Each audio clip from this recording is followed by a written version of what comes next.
Welcome to my YouTube channel. आज हम पढ़ेंगे वैराइटीज़ ऑफ जीन इंटरेक्शन। ये बहुत सारे टाइप्स की होती हैं, तो हम सबसे पहले डिस्कस करते हैं एपिस्टेसिस को। एपिस्टेसिस क्या होता है? किसी भी जीन का सप्रेस होना दूसरे किसी जीन से, जो कि दूसरे लोकस पे प्रेजेंट होते हैं क्रोमोसोम के। मान लो ये क्रोमोसोम है, ये ए जीन है, ये बी जीन है। ये बी जीन सप्रेस कर रहा है ए जीन को, तो इस बी जीन को बोलेंगे एपिस्टेटिक जीन, और ए जीन होगा हाइड्रोस्टेटिक जीन्स।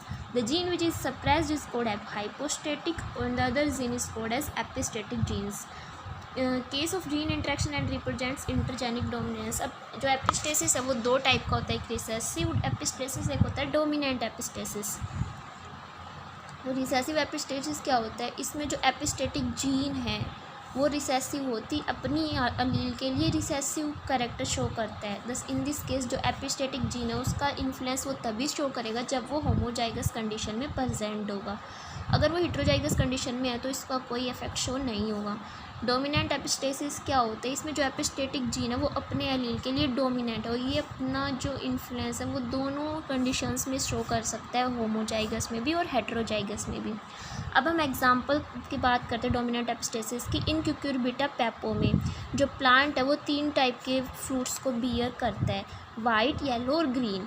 तो वाइट के लिए जो जीन है वो है capital W capital Y, capital W और वो आइदर स्मॉल वाई और कैपिटल वाई। येलो के लिए है capital W small W capital Y, और यहाँ पे कोई भी हो सकता है, कैपिटल वाई भी और स्मॉल वाई भी। ग्रीन के लिए रिसेसिव है सारे। तो पेरेंट्स लेते हैं, जीनोटाइप ये है, फिनोटाइप वाइट और ग्रीन लिया है। तो इसमें जो गैमेट्स फॉर्मेशन होगी कैपिटल डब्ल्यू कैपिटल वाई, और इसमें होगी स्मॉल डब्ल्यू स्मॉल वाई। जब इनका क्रॉस करवाते हैं तो ये F1 जनरेशन आती है हाइब्रिड वाइट। अब हम इनकी सेल्फिंग करवाते हैं। करवाते हैं तो 4 टाइप के गैमेट्स मिलते हैं हमें। अब F2 जनरेशन में क्या होगी? ये 4 टाइप के गैमेट्स इधर लिखेंगे, तो 16 बॉक्स बनेंगे। इन दोनों का क्रॉस करवा के हमारे पास ये बॉक्स बनता है। इसका जो फिनोटिपिक रेशियो है, यानी कि वाइट, येलो और ग्रीन का रेशियो, वो होता है 12:3:1। तो ये सब था एपिस्टेटिस के बारे में। अब हम पढ़ेंगे second type of gene, complementary genes. Complementary genes क्या होते हैं? ये नॉन एलिलिक जीन्स होते हैं, जो कि ये नॉन एलिलिक टाइप के जीन्स होते हैं जो कि अलग अलग लोकस पे प्रेजेंट होते हैं और इंटरेक्ट करके केवल एक ही फिनोटिपिक ट्रेट दिखाते हैं। बट अगर दोनों में से कोई भी एक प्रेजेंट है तो वो अपना फिनोटिपिक ट्रेट शो नहीं करेगा in the absence of the other. जैसे कि एक क्रोमोसोम है और इस पर 2 अलग अलग लोकस पे 2 जीन्स प्रेजेंट है, ए और बी। तो अगर ये दोनों प्रेजेंट होंगे तो मॉर्फोलॉजी शो करेंगे, फिनोटाइप शो करेंगे। बट अगर ये अकेला प्रेजेंट होगा तो ये कोई मॉर्फोलॉजी शो नहीं करेगा in the absence of A. इसका जो एग्जांपल है वो है एंथोसाइनिन पिगमेंट फॉर्मेशन और स्वीट पी लेथाइरस ओडोरेटस। तो जो पर्पल कलर है वो शोन तभी होगा जब जीन्स होंगे कैपिटल पी कैपिटल सी, या फिर capital P capital C small C. While others are, जो बच गए वो वाइट होंगे या फिर कलरलेस होंगे। तो अब हम वाइट कलर के लेते हैं दोनों, कैपिटल सी स्मॉल पी और स्मॉल सी कैपिटल पी। जब इनका क्रॉस करवाएंगे F1 जनरेशन में जो सारे फ्लावर्स हैं वो कलर्ड होंगे, पर्पल कलर्ड फ्लावर्स होंगे। फिर इनकी सेल्फिंग करवाएंगे तो 4 टाइप के गैमेट्स, जैसे कि एपिस्टेसिस में होंगे वैसे 4 टाइप के गैमेट्स बनेंगे। फिर इनका क्रॉस करवाएंगे तो जो फिनोटिपिक रेशियो आएगा वो 9:7 होंगे, जिसमें 9 है वो पर्पल फ्लावर्स होंगे, जो 7 फ्लावर्स हैं वो वाइट फ्लावर्स होंगे या फिर कलरलेस फ्लावर्स होंगे। ये सब था कॉम्प्लीमेंट्री जीन के बारे में। अब हम सप्लीमेंट्री जीन्स के बारे में पढ़ेंगे। सप्लीमेंट्री जीन्स क्या होते हैं? ये इंडिपेंडेंट पेयर ऑफ जीन्स है जो कि इंटरेक्ट करते हैं इस मैनर में कि जो 1 डोमिनेंट फैक्टर है वो प्रोड्यूस करेगा इट्स इफेक्ट, जबकि जो अदर प्रेजेंट हो या ना प्रेजेंट हो बट वो अपना इन्फ्लुएंस शो करेगा। जैसे कि ये क्रोमोसोम है, इस पे 2 टाइप के जीन है, ए और बी। ये जो ए जीन है वो अपना इफेक्ट इंडिपेंडेंटली शो करेगा अपना इफेक्ट इंडिपेंडेंटली, चाहे बी प्रेजेंट हो या फिर ना हो।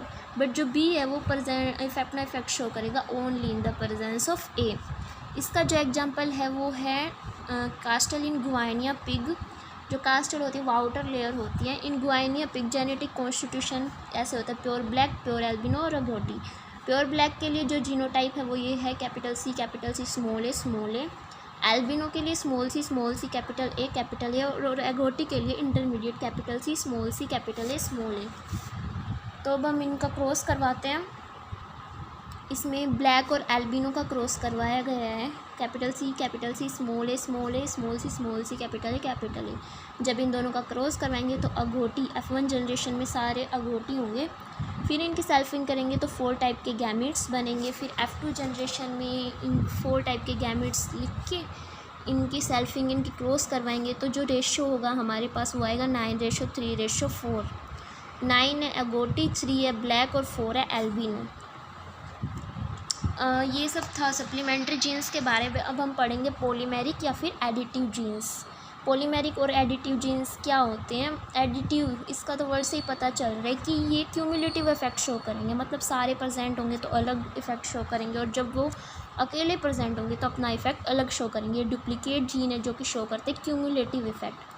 2 pair of non-allelic genes which have similar phenotypic effect when present individually but produces a cumulative or additive effect when found together। जैसे कि एक क्रोमोसोम, इस पे 3 जीन्स प्रेजेंट है, A, B और C। इनका अलग है रेड सेम इफेक्ट शो कर रहे हैं इंडिविजुअली अलग अलग, बट जब इनको ऐड कर दिया जाए एडिटिव इफेक्ट तो ये अलग शो करेंगे। इसका एग्जांपल है fruit shape in summers squash Cucurbita pepo. तो इसमें 3 टाइप के फ्रूट्स होंगे, एक होंगे डिस्क शेप के फ्रूट्स, एक सिलेंड्रिकल एक स्फेरिकल। तो जो डिस्क शेप है उनका जो जीनोटाइप होगा वो होगा capital S1 S2 S2। Recessive होंगे सिलेंड्रिकल और जो स्फेरिकल है वो कैपिटल S1 स्मॉल s2। अब हम क्रॉस की बात करेंगे तो स्फेरिकल फ्रूट लेंगे, दोनों साइड इनके गैमेट्स बनाएंगे, फिर इनका क्रॉस करवाएंगे तो ये डिस्कोइडल फ्रूट के शेप्ड के फ्रूट्स आएंगे। फिर जो डिस्कोइडल फ्रूट्स हैं इनकी सेल्फिंग करवाएंगे तो 4 टाइप्स के गैमेट्स बनेंगे, फिर इनकी क्रॉस करवाएंगे तो F2 फिनोटिपिक रेशो आएगा, वो 9:6:1 आएगा। जो 9 है वो डिस्कोइडल है, 6 स्फेरिकल है और 1 सिलेंड्रिकल है। ये था एडिटिव जीन्स के बारे में। अब हम बात करेंगे इनहिबिटरी या फिर सप्रेसिव जीन्स के बारे में। इनहिबिटरी जो या फिर सप्रेसिव जीन है इसका कोई इफ़ेक्ट नहीं होता इटसेल्फ जब वो डोमिनेंट जीन फॉर्म में प्रेजेंट होता है, बट नहीं, इसका कोई फिनोटिपिक एक्सप्रेशन नहीं होता। बट जब ये डोमिनेंट फॉर्म में प्रेजेंट होता है ये दूसरे की जो दूसरे जीन्स हैं उनकी इफ़ेक्ट्स को इनहिबिट कर देता है। जैसे कि ये क्रोमोसोम है, ये क्रोमोसोम है, ये वाइट है, ये पिंक है, तो ये इसकी जो जीन जो पिंक वाला जो जीन है उसकी इफ़ेक्ट्स को सप्रेस कर देगा, इसको भी वाइट कर देगा। ये जीन विच इनहिबिट करता है किसी भी एक्टिव जीन्स को अलग लोकस पे प्रेजेंट उसे बोलते हैं इनहिबिटिंग जीन। इसका एग्जांपल फीदर कलर इन फाउल में 2 वैरायटीज़ मिलती है, वाइट लेगहॉर्न और प्लाइमोथ रोक। जो वाइट कलर, इसमें जो वाइट कलर है वो डोमिनेंट है कलर से, जो प्लाइमोथ रोक है उसमें जो वाइट कलर है वो रिसेसिव है। क्रॉस की बात करते हैं तो वाइट लेगहॉर्न और Plymouth Rock capital I capital C small I small C. अब इनका क्रॉस करवाते हैं तो ये वाइट लेगहॉर्न मिलता है, capital I capital C small C. अब इनकी सेल्फिंग करवाते हैं तो 4 टाइप के गैमेट्स बनते हैं, फिर इनका क्रॉस करवाते हैं तो इसमें जो रेशो आता है वो आता है 13:3। 13 है वो वाइट कलर है और 3 है वो कलर्ड है। अब हम बात करते हैं डुप्लीकेट जीन्स की। ये 2 या 2 से ज़्यादा इंडिपेंडेंट जीन है located on different chromosome, same effect produce करते हैं और फिर ट्रेट सच जीन्स को बोलते हैं डुप्लीकेट जीन्स। इसका एग्जांपल है पोड शेप इन स्पर्स। इसमें 2 टाइप के होते हैं, एक ट्रायंगुलर शेप एक ओवल शेप। जो ट्रायंगुलर शेप है उसका जीनोटाइप है कैपिटल डी।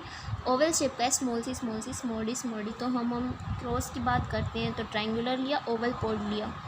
अब इनका क्रॉस करवाएंगे तो F1 जनरेशन में सारे ट्रायंगुलर पोड के आएंगे, फिर जो इनकी सेल्फिंग करवाएंगे तो 4 टाइप के गैमेट्स बनेंगे, फिर इनका क्रॉस करवाएंगे तो जो F2 जनरेशन आएगी वो 15:1 आएगी। 15 है वो ट्रायंगुलर पोड है और 1 है वो ओवल पोड है। अब उसका दूसरा एग्जांपल है एंडोस्पर्म कलर इन मेज। अभी हम एक ही एग्जांपल की बात करते हैं। इसको अगर आपको पढ़ना है तो बुक में से देख लेना। अब 7 टाइप का जीन है वो लिथल जीन्स। लिथल जीन्स वो जीन्स होते हैं जो बहुत ही हार्मफुल होते हैं और यहाँ तक कि एक ऑर्गेनिजम्स की डेथ भी कोज कर सकते हैं यदि उसमें प्रेजेंट होते हैं। जबकि जो इफेक्ट है वो लिथल जीन्स का in causing the death of individual, उसको बोलते हैं लिथेलिटी। लिथल जीन्स डोमिनेंट भी हो सकते हैं, रिसेसिव भी हो सकते हैं। डोमिनेंट फॉर्म में ये अपना जो इफेक्ट है वो हेटेरोजाइगस कंडीशन में भी शो कर सकते हैं और किसी भी ऑर्गेनिज्म की डेथ कोज कर सकते हैं। बट जबकि जो अगर ये होमोजाइगस कंडीशन में है they cause the death of organism, केवल होमोजाइगस कंडीशन में ही ऑर्गेनिज्म की डेथ को कोज कर सकते हैं। लिथेलिटी के टाइप हैं on the basis of period, absolute lethality, semi lethality और डिलेड लिथेलिटी। जो एब्सोल्यूट लिथेलिटी है इसमें जो लिथल जीन्स है वो कोज करते हैं किसी भी ऑर्गेनिज्म की death at the prenatal embryonic stage में, जैसे कि येलो फर इन माइस। सेमी लिथेलिटी में जो डेथ कोज होती है वो सेक्सुअल मैच्योरिटी के दौरान होती है, जैसे कि sickle cell anaemia in man. और जो डिलेड लिथेलिटी इसमें जो लिथल जीन्स कोज करते हैं death of the organism after attainment of sexual maturity. इसका एग्जांपल है फर कलर इन माइस। फर कलर में 2 होते हैं, येलो और ब्लैक। जो येलो वो डोमिनेंट होते हैं जबकि जो ब्लैक होता है वो रिसेसिव होता है। अब हम इसके क्रॉस की बात करते हैं। Capital Y small Y heterozygous yellow fur, ये भी हेटेरोजाइगस येलो फर, गैमेट्स बनाए, क्रॉस किया। तो ये जो कैपिटल वाई है ये होमोजाइगस है, तो ये बर्थ से पहले ही मर जाएगा, डाई हो जाएगा। जबकि जो दोनों हेटेरोजाइगस है ये येलो 2 रहेंगे और ये ब्लैक रिसेसिव वाला ब्लैक रहेगा। तो ये हमें दिखा, this shows that absolute lethal genes disturbs the monohybrid Mendelian ratio 3:1 in F2 generation to 2:1 in 1/4 of F2 progeny becomes homozygous for the lethal genes which causes its death। यानी कि इसमें जो मोनोहाइब्रिड रेशो होता है 3:1, लेकिन इसमें ये जो जीन है ये तो पहले ही डाई हो जाता है, तो इसका जो रेशो बचा 2:1, तो इसकी वजह से ये क्या है, लिथल जीन्स है। इसके बहुत सारे एग्जांपल्स हैं प्लांट्स में, ह्यूमन बींग्स में। पॉलीजेनिक इनहेरिटेंस को हम अगली वीडियो में डिस्कस करेंगे। Thank you so much.